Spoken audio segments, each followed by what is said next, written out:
Point है, सबसे पहला पॉइंट है कि ई शिक्षा को उस पोर्टल पर किसी भी टीचर के प्रोफाइल में रजिस्ट्रेशन इंफॉर्मेशन, इसके अलावा पोस्टिंग डिटेल और इसके अलावा पर्सनल इंफॉर्मेशन, इनमें किसी भी तरह की त्रुटि है तो वैसे शिक्षक कृपया ई शिक्षा कोष DCF फॉर टीचर फॉर्म भरें और संबंधित प्रखंड शिक्षा पदाधिकारी कार्यालय में उपस्थित होकर के अपना अपना टीचर प्रोफाइल अपडेट जो है वो करा लें। अब यहाँ पर देखिए, पहले कल जो एक नोटिस जारी हुआ था वहाँ पर 3 पॉइंट को लेकर के बताया गया था कि आप केवल उतने ही भाग में आवेदन में जो भी सुधार करना चाहते हैं, अपडेट करना चाहते हैं वो कर सकते हैं, और बाकियों के लिए आपको क्या करना पड़ेगा, नहीं कर सकते हैं। उसके लिए आपका दंडात्मक कार्रवाई वगैरह को लेकर बात किया गया था।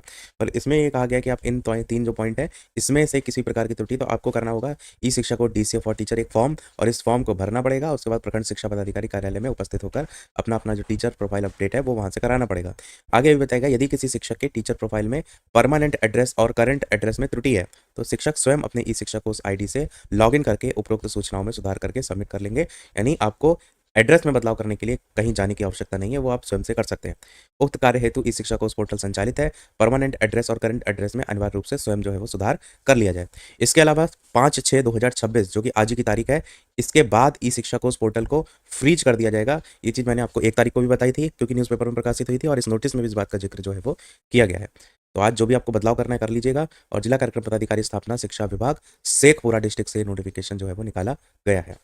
जो भी इससे संबंधित है उन तक शेयर करके पहुंचा दीजिएगा। कोई प्रश्न कमेंट में पूछ लीजिएगा। वीडियो लाइक से सब्सक्राइब कीजिएगा। मिलते हैं अगले अपडेट में, तब तक के लिए सभी को नमस्कार, जय हिंद।